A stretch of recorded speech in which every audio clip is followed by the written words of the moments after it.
እንዴት አድርጌ ነው ኮንጎን ነፃ ማውጣው የኮንጎን ሰላም ማስከብረው? የኛ የአፍሪካውያኖች ጀስቲስ ኮሎናይዝ ተደርጓል ብዬ አምናለሁ። በጣም ብዙ ህጎች አሉ ማለት እንደው ማህበረሰቡ በቃ ባያቃቸው ይሻላል የምንላቸው። እስቲ ማለት ነጋዴነት እንዴት ነው የምትረዳው?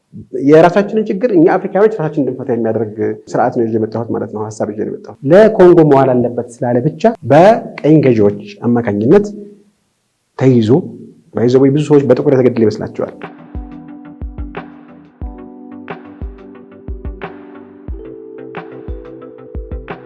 በዛ አዲስ ነጋዴዎችን ተጠያቂነት ለማድረግ አንዳንድ ጊዜ ሰፊ ርቀት ሁላ ይካሄዳል። ነጋዴዎችን ካለመረዳት እንደውም አንድ ጊዜ በቲማቲም ላይ ትልቅ የማንነት ጥሰት ተፈጽሞበታል። ቲማቲም ተቀደሻል። ቲማቲም ላይ የማንነት ጥሰት ተፈጽሞበታል። ጉዳዩ ምንድነው? አሜሪካን ሀገር ፍትህ ተጓድሎበታል። ቲማቲም ላይ ትልቅ የፍትህ መጓደል ደርሷል። እሱ ምንድነው? የሰብአዊ መብት ጥሰት አንድ ነው መቼም ሰው የቲማቲምነት ጥሰት የቲማቲምነት ጥሰት ተፈጽሞበታል። እሱ ምንድነው? ቲማቲም በፕላንት ሳይንስ ወይም ደግሞ በእጽዋት ሳይንስ መሰረት የሚመደበው ከፍራፍሬ ነው እንጂ ከአትክልት አይመደብም። በአንድ ወቅት አትክልት ላይ ታክስ ተጣለና የቲማቲም ነጋዴዎች ቲማቲም አትክልት አይደለም፣ ታክሱ እኛን አይመለከትም አሉ። ማስረጃ ቀረበ። ፍሩት ነው።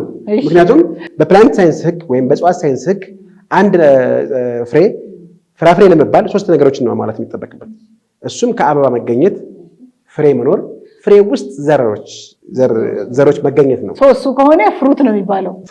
ቲማቲምን ያሟላል። ስለዚህ ነጋዴዎቹ ታክስ ልንከፍል አይገባም፣ ምክንያቱም ቲማቲም አትክልት ሳይሆን ፍራፍሬ ነው፣ እኛን አይመለከትም ታክሱ ብለው ተከራከሩ።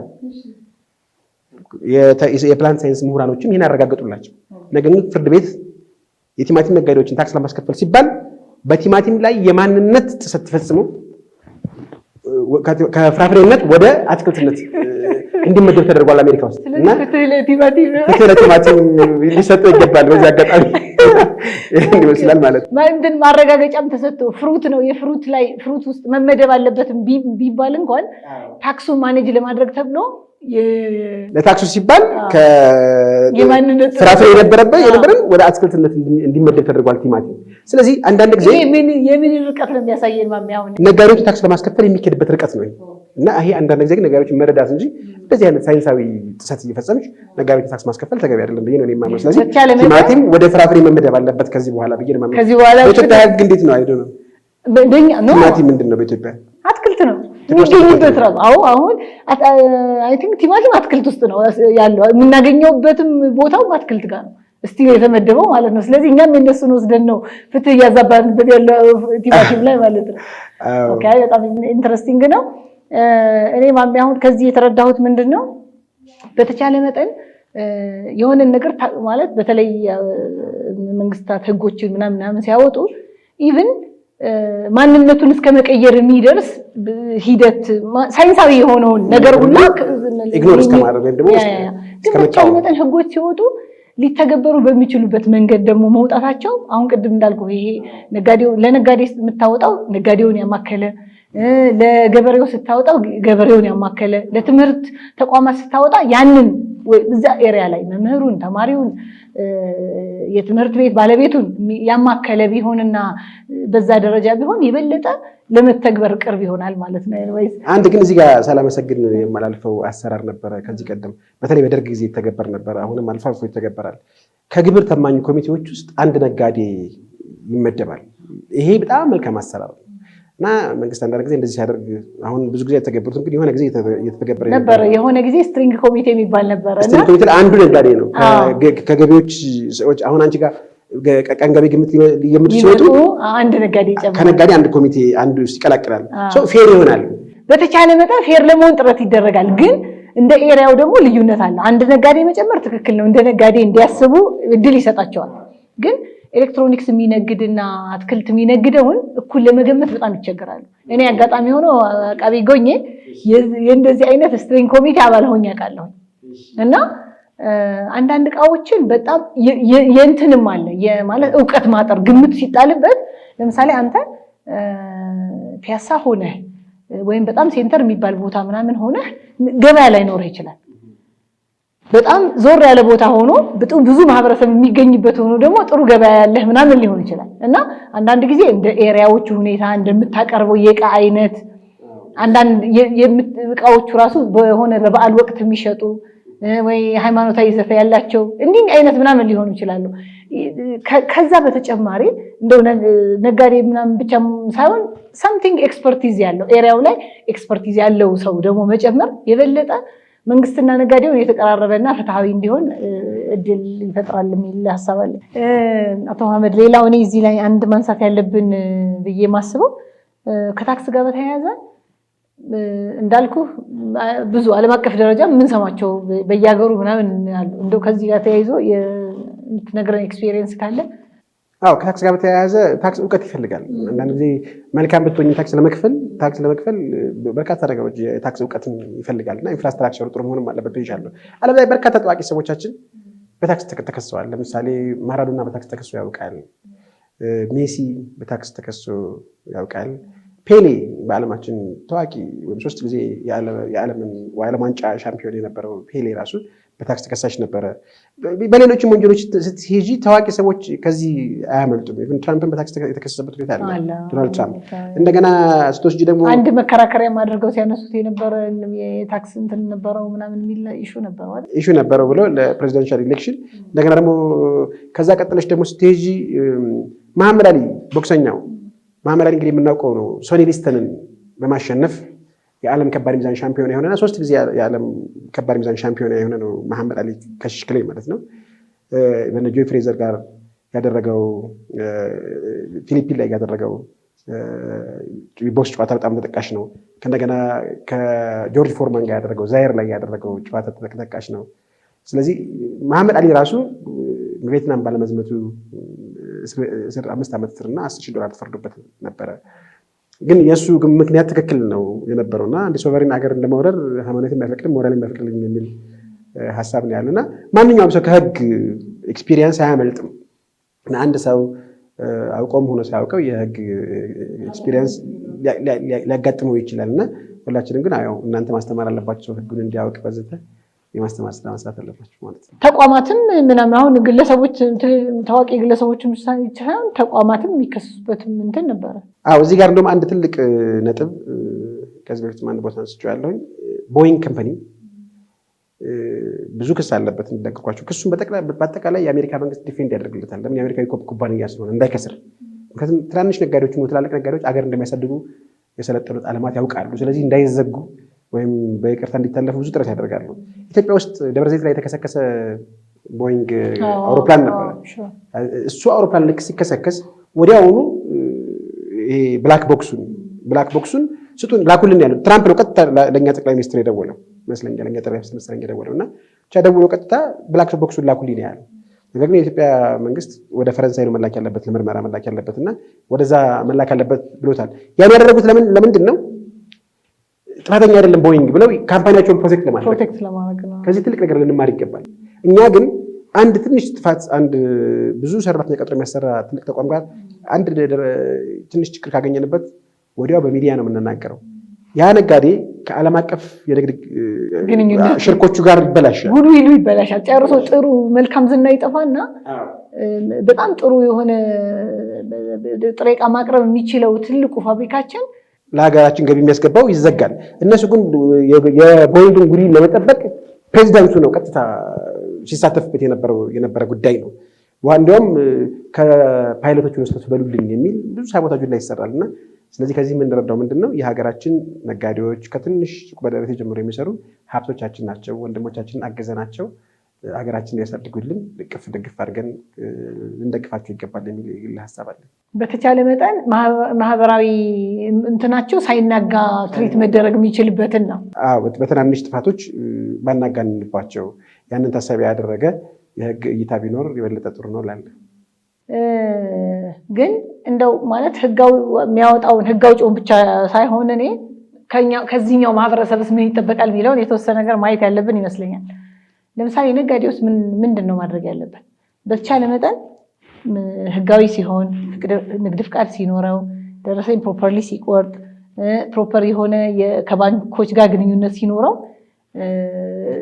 ለመበደር ኢንቨስት ለማድረግ ሌሎች ኢኮኖሚያዊ ጥቅም ያላቸውን ለምሳሌ መሬት ለማግኘት እንዲህ አይነት ነገሮችን እድል ይፈጥራልና እንደው ማህበረሰቡም ዝም ብሎ ፈርቶት በሩቅ ብቻ ሆኖ ኤክሰርሳይዝ ከሚያደርገው በተቻለ መጠን እኔ አሁን የሚተገበርበት መንገድ ማህበረሰቡን የሚያስበረግግ ወይም ደግሞ የማህበረሰቡን የግንዛቤ ደረጃ አንደርስታንድ ያደረገ አይደለም ነው እንጂ መምጣት የለበትም አይደለም፣ መምጣት አለበት። ምክንያቱም ወደ ኢንቨስት ያደረክ አሁን እኮ ብዙ ነገር ቅድም አንተም ከዚህ ከኢኮኖሚክስ ሴንተሩ ጋር ያይዘህ ያነሳቸው ሪጂናል የሆኑ እንትኖች አሉ። እነሱ እየመጡ ሲሄዱ ግብይቱ የሆነ አህጉራዊ የሆነ ምናምን ሲሄድ የኛም ኢንቨስተሮች አብረው ኮምፒተንት ይሆኑ። አሁን እኮ ለባንኮች ራሱ ለውጭ ባንኮች ተፈቀደ አይደለ?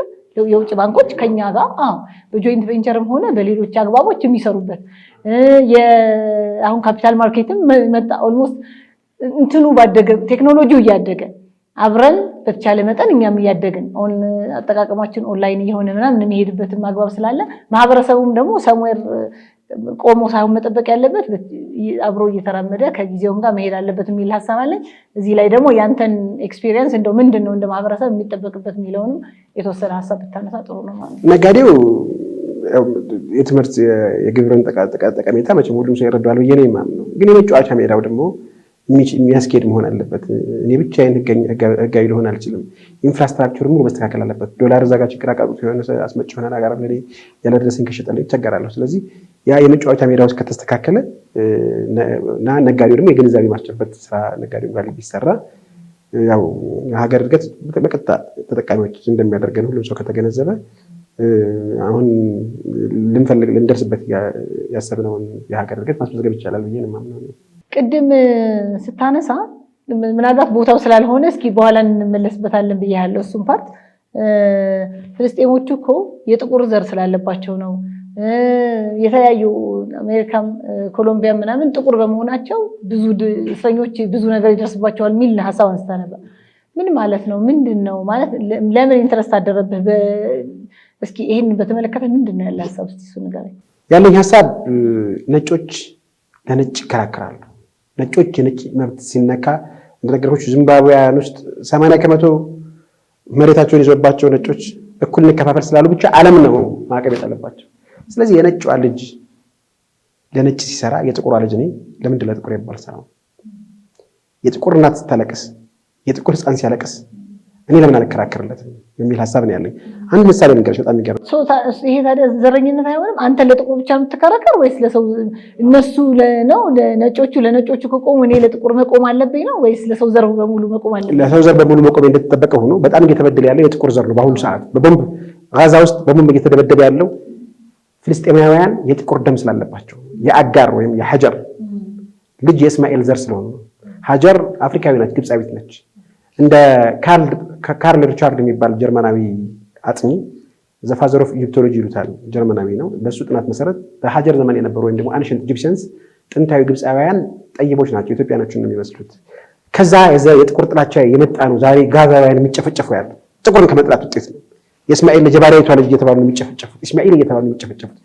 ሂጂ ወደ አሜሪካ፣ በአሜሪካ ነገር ስትሄጂ ጥቁሮች 12 ወይም 13% ናቸው አጠቃላይ ከሀገሪቱ። እስር ቤት ውስጥ 38% ናቸው ከነሱ ማለት 12%።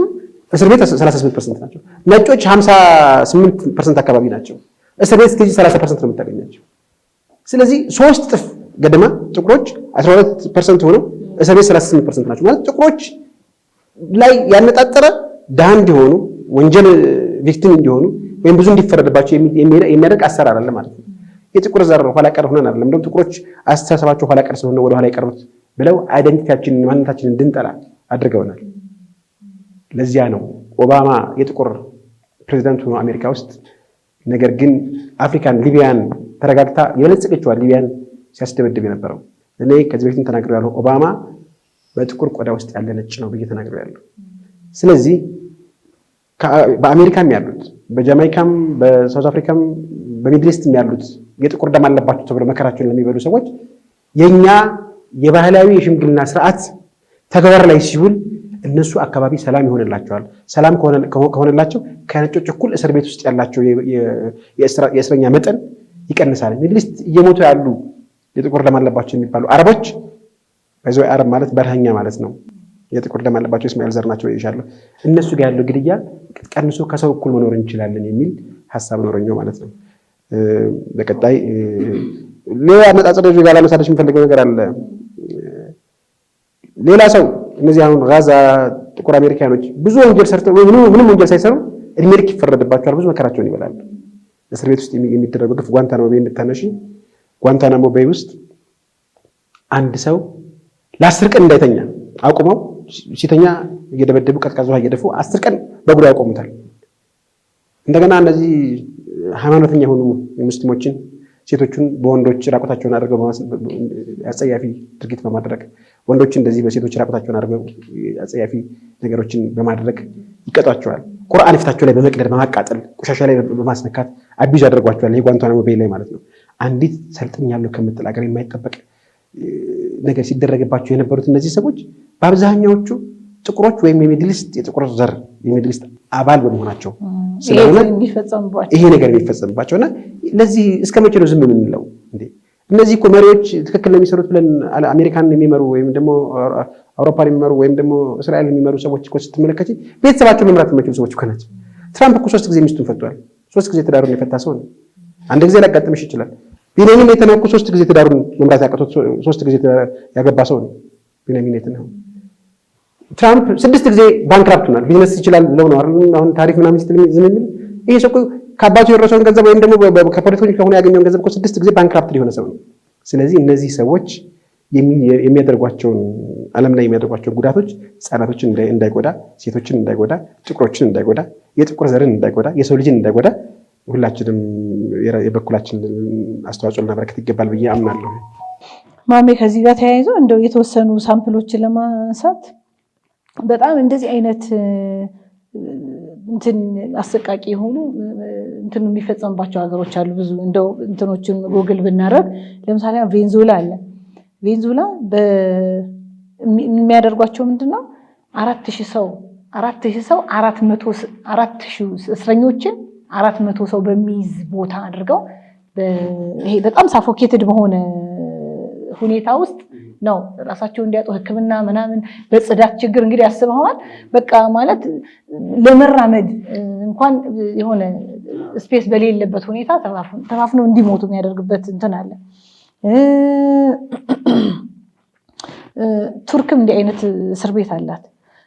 ሶሪያ ባለፈው ታስታውሳለህ በአልአሳድ መንግስት እንትን ሲል ምን አይነት እስር ቤቶች በጣም ዘግናኝ ሆኖ ለዓለም አቀፍ ሚዲያው ግልጽ የነበረበት እንትን አለ። ሰሜን ኮሪያም እንዲህ አይነት እንትን አላችሁ። ሩሲያ ጥቁር ዶልፊን የሚባል እንዲህ አይነት እንትኖቹ በጣም የሚያስፈሩና እዚህ ላይ ለምሳሌ አሁን የሚደረግባቸው ጥቃት ራሱ የተለያየ ነው። ጥናቶች የሚያሳዩት ማለት ነው። ለምሳሌ አሁን የወሲባዊ ጥቃት ይፈጸምባቸዋል፣ ኤሌክትሪክ ሾክ ይደረጋሉ፣ ይደበደባሉ፣ የስነ ልቦና ጥቃት የሚደረግባቸው አሉ። አሁን የሶሪያው ላይ እንዲያብዱ ይሄ የነበረው ማለት ነው። አሁን ሰሜን ኮሪያ ደግሞ በረሃብ፣ በድብደባ፣ በሕክምና እጦት እንዲሞቱ ምናምን ይደረጋል።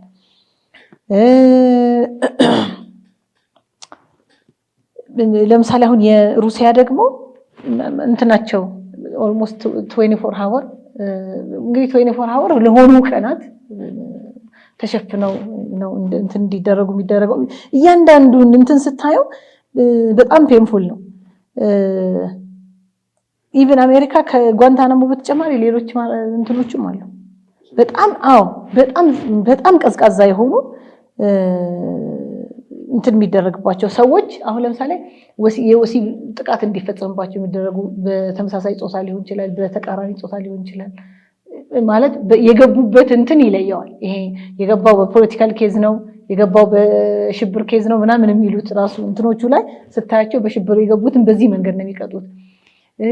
ረጅም ሰዓት አሁን ቅድም አንተ እንዳልከው ኦልሞስት የሆኑ ቀናትን ረጅም ቀናትን ወስደው እንዲቆሙ እንዲዘቀዘቁ የስነ ልቦና ጥቃት እንዲደርስባቸው እምነታቸውን እንትናቸው ካልቸራቸው ማይፈቅደውን ነገር እንዲደረግባቸው ምናምን እያደረጉ ግን እንደው ከዚህ ጋር ተያይዞ እንደ ህግ ባለሙያ ልናነሳቸው የምንችላቸው አሁን የዩኤን ቻርተር አለ። ለምሳሌ በ1945 የወጣው የዩናይትድ ኔሽን ቻርተርን ስናየው፣ በ1949 የወጣው የጄኔቫ ኮንቬንሽን ስናየው፣ ኮንቬንሽን አጌንስት ቶርቸር ወይ ነው ካት የሚሉት በ1984 የወጣውን ስናየው በሙሉ እነዚህ ቶርቸርን በተመለከተ የዓለም አቀፍ ህጎች ደግሞ ኢትዮጵያ ተቀብላ የጸደቀቻቸው የዓለም አቀፍ ህጎች የሀገሪቱ ህግ ናቸው ተብሎ ደግሞ በህገ መንግስቱ እውቅና ተሰጥቷቸው ተደንግገዋል።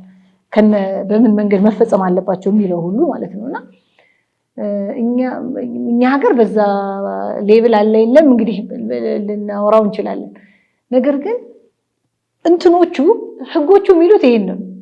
ተግባራዊ የሚደረገው ግን ከህጉ ተቃራኒ ነው። አሁን ማለት የትም ዓለም በቃ ዓለም ላይ ያለው ኢንጀስቲስ የምናየው ስለሆነ ማለት ነው።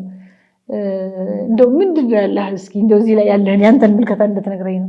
አንዳንድ ጊዜ ለምንድን ነው ህጉ በቃ የማይጠቅም ይሆናል። ልክ ወደ ከዓለም ደግሞ ወረድ ስትል የአፍሪካ ሂውማን ራይትስ ቻርተር አለ፣ የአፍሪካ የቶርቸር ምናምን ህጎች አሉ።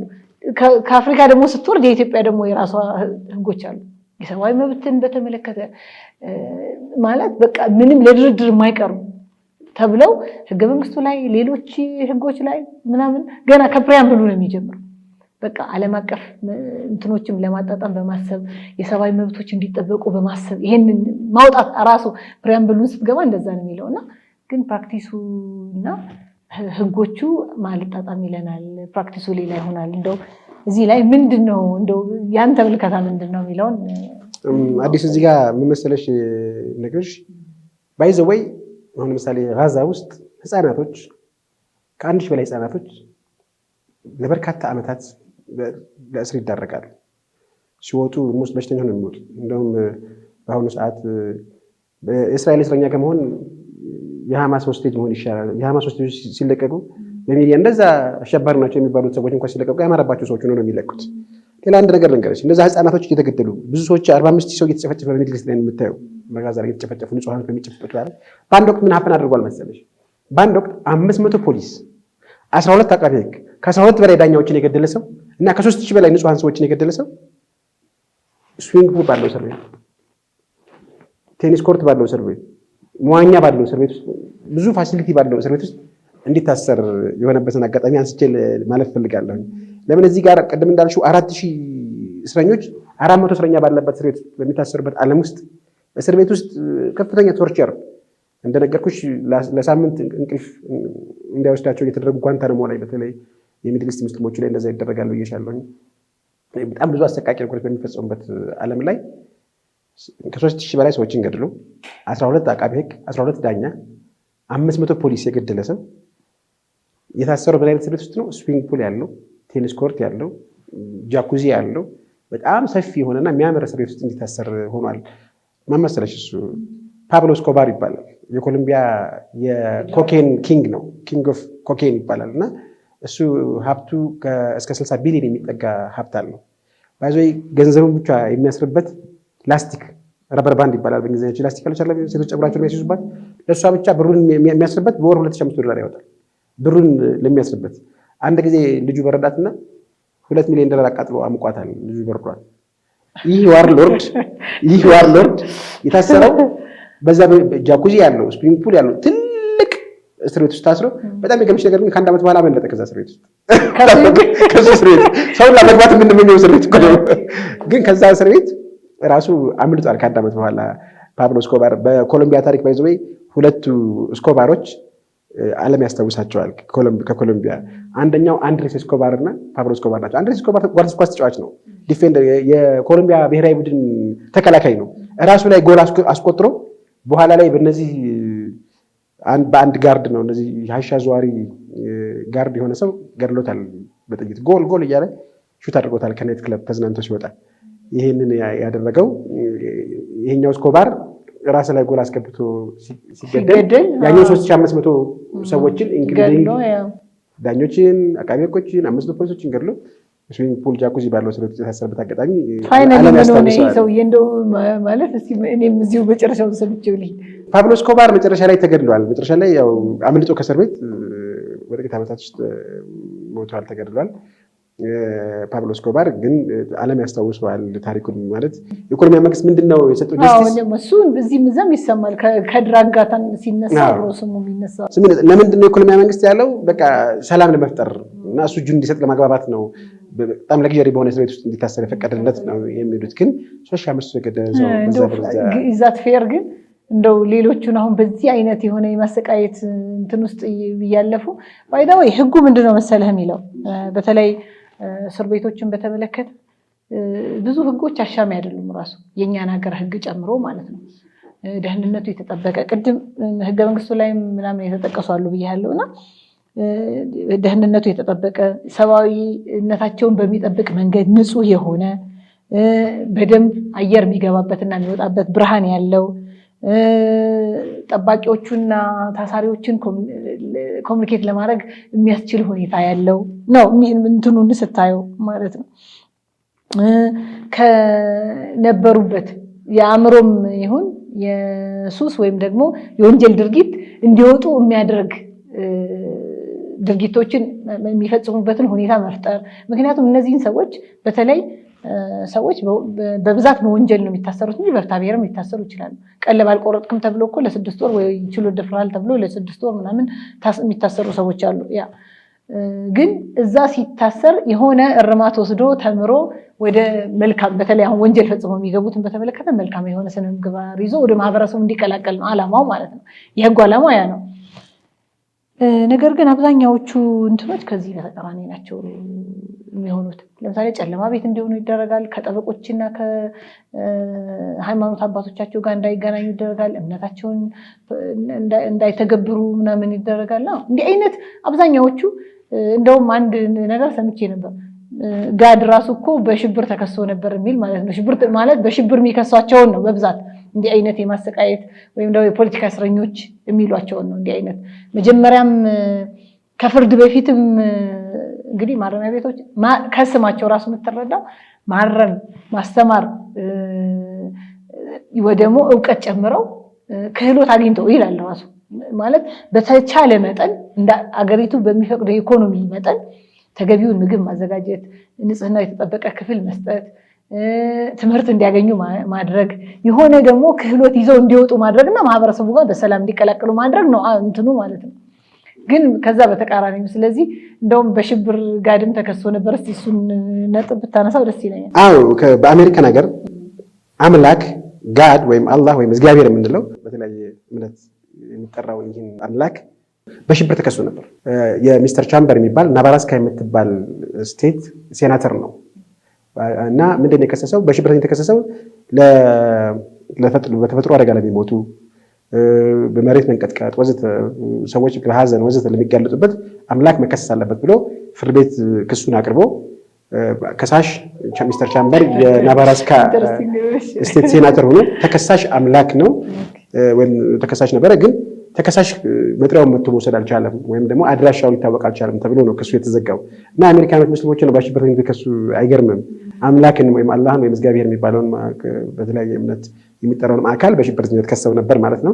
ሌላ ልቀጥልልሽና የሚገርምሽ ብዙ ንጹሃኖችን አምላክን ብቻ ሳይሆን ብዙ ንጹሃን ሰዎች ስንቶችን እናውቃለን። በጣም ተወዳጅ አፍሪካዊ ፕሬዚደንት በሽብርተኝነት ተከሶ እንደነበር ፕሬዚደንቱ በሽብርተኝነት በአሜሪካ ተከሶ ነበር። እሱ ፕሬዚደንት ማን እንደሆነ ታውቂያለሽ? ማንዴላ ነው። ማንዴላ ፕሬዚዳንቱ ነው። ፕሬዚደንት ከሆነ በኋላ በ94 አሁን ማንዴላ ፕሬዚደንት የነበረው በ94 አካባቢ መሰለኝ እስከ 2008 በአሜሪካና በእንግሊዝ ቴሮሪስት ሊስት ውስጥ ነበረ። ማንዴላ አሸባሪ ተብሎ በሽብርተኝነት ተከሷል። ባይዘው የጥቁር መብት ተከራካሪዎች እነ ማልኮም ኤክስ እነ ማርቲን ሉተር ኪንግ ሁሉ በሽብርተኝነት የተከሰሱ ናቸው። በምዕራባውያን ማለት ነው የተከሰሰ ነው ማንዴላ እስከ 2008 በሽብርተኝነት ተከሶ ከዛ በኋላ ነው በአሜሪካና በእንግሊዝ ከሽብርተኝነት ክሱ ነፃ የተደረገው። ስለዚህ ሁልጊዜ ህጎች በተለይ በምዕራባውያን የሚወጡ ህጎች ለራሳቸው አይደሉ ስለሆኑ ሁሉም ፍትሃዊ ናቸው ማለት አይቻልም እና ጋዳፊንም ራሱ ያሳጣን እሱ ነው። ሌላ ስለ ዓለም አቀፍ ህግ ቅድም አንስተሽ ነበረ። ዓለምን ምን ብሎ ያሳምነው ነበር? በውሸት አሜሪካኖች ክስ ይመሰርታሉ። በዩናይትድ ኔሽን ህግ አንቀጹን አንቺ ታውቂ ትችያለሽ። አንዲት ሉዓላዊ ሀገር መውረር አይቻልም ራስን ለመከላከል ካልሆነ በስተቀር። ይሄ ዩናይትድ ኔሽን ህግ ነው። ግን ሶቨርኒቲ የምንለው ማለት ሶቨርኒቲ የምትሉት በእንግሊዝኛ ሶቨርኒቲ ሉዓላዊነት የሚባለው ነገር ሳዳም ሁሴን ማስ ዲስትራክሽን ወይም ደግሞ ጅምላ ጨራሽ መሳሪያ አለው ተብሎ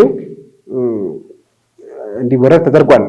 ዓለም ኢራቅን ዲስትራክሽን ያ ግን የለም ውሸት ነው። ውሸት ስለሆነ የብዙ ሉዓላዊ ሀገሮች ተጥሶ ተወረዋል። ይህ ማለት እና ቶርቸር የምትይው በህጉ ላይ ተቀምጦ ያለ እነ ጓንታናሞ ሌሎችም ዓለም ላይ በጣም ይህ ግን በሂደት የሰው ልጅ የሰለጠነ ሲመጣ መቀነስ ሲገባው እየተባባሰ የመጣበት ሁኔታ ነው ያለው። ዛሬ አይሲስ እና አይሲጄ ኢንተርናሽናል ክሪሚናል ኮርት እና አይሲጄ ኢንተርናሽናል ክሪሚናል ጀስቲስ የሚባሉት ለምዕራባውያን ለሚደግፏቸው ሰዎች ሲሆኑ በጣም ፈጥነው ወደ ተግባር ይገባሉ። አፍሪካውያን መሪዎችን ወዲያው ነው ዋራንት ያወጡባቸው ኢቭን ፑቲንም።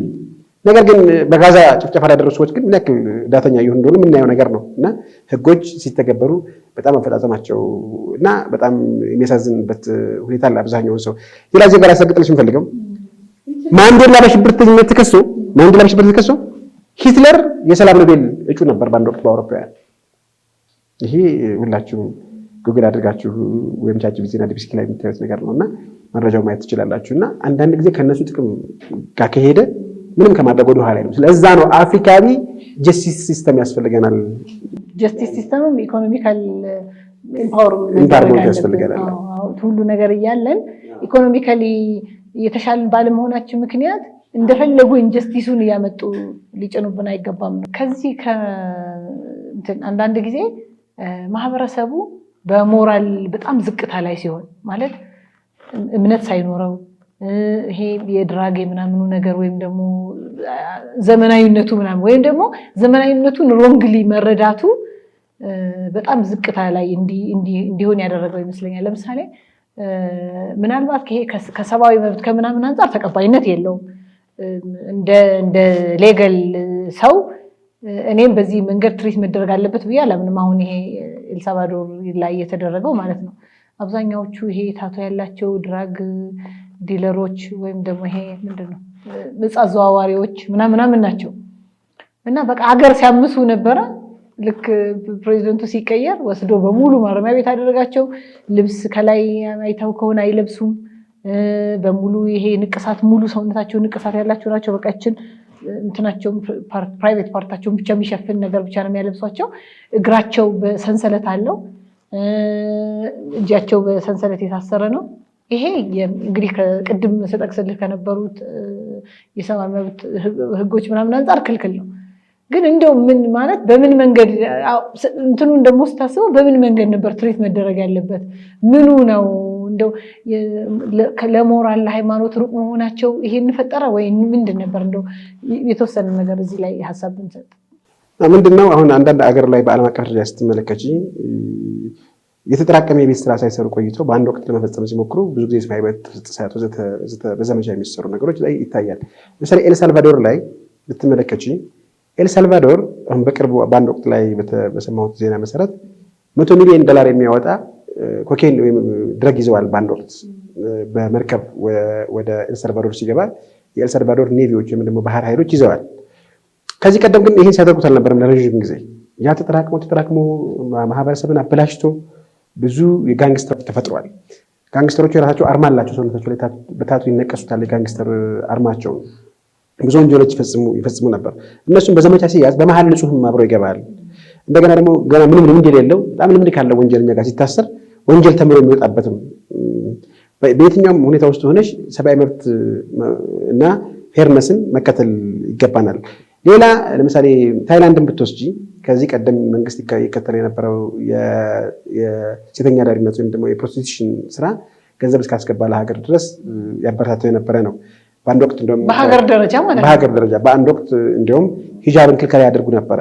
ሂጃብ ክልከላና ሙስሊሞች ላይ ከፍተኛ ተጽዕኖና ሂጃብ ለብሰው ሞደስት ሆነው የሚሄዱ ሴቶችን እየከለከሉ ነገር ግን ራቁት የሚሄዱ ሴቶችን በጣም ያበረታቱ የነበረበት ሁኔታ አለ። አሁን ግን መለስ ብለው ሲያዩት አንድ ትውልድ አጥተዋል። በጣም በሆሞሴክሹዋሊዝም እና በፕሮስቲቱት ወይም ደግሞ በሴተኛ አዳሪነትና በተመሳሳይ ጾታ ጋብቻ ከዓለም የመጀመሪያውን ረድፍ ላይ የምትገኝ ሀገር ሆናለች ዛሬ ታይላንድ። ስለዚህ አሁን እንደገና ወደኋላ ተመልሰው ሃይማኖትና ባህል ኤክሰርሳይዝ እንዲደረግ ከፍተኛ መበረታቻ እያደረጉ እየፈቀዱ ያሉበት ሁኔታ ነው ያለው እና በጊዜ ቤት ስራችንን ከሰራን ለዚህ አደጋ እንዳንጋለጥ ያደርጋሉ። ኦኬ። ስለዚህ አሁን ታይላንድ ላይ መጀመሪያ መስራት ያለባቸውን የሞራል ስራ ባለመስራታቸው ምክንያት ነው አብዛኛውን አሁን በሽተኛ ዳሪነትና በተገቢ ባልሆኑ መንገድ እንዲታወቁ ዜጎቻቸው እንዲያጡ እድል የፈጠረው ማለት ነው። ስለዚህ ህግ ብቻውን ምንም ያመጣም። ከህጉ ባሻገር የሃይማኖት አባቶች፣ ሀገር ሽማግሌዎች፣ ቤተሰብ ኃላፊዎች ሞራል ሃይማኖት ምናምን የሚባሉት ነገሮች ከስር ቤት ስራ አስፈላጊ መሆናቸው እና ከስር ደግሞ መሰራት ያለባቸው መሆኑ። በጣም አመሰግናለሁ አቶ መሐመድ። የዛሬው ህግን በአዲስ እይታ የተሰኘው ፕሮግራሜ ከአቶ መሐመድ ዩሱፍ ጋር ያደረኩት ቆይታ ይህን ይመስል ነበር። በእርግጠኝነት ጥሩ ሀሳብ አግኝታችሁበታል ብዬ አስባለሁኝ። በሚቀጥለው ከሌላ አዲስ እንግዳ ጋር ሌላ ሀሳብ ይዤላችሁ ቀርባለሁ። መልካም ጊዜ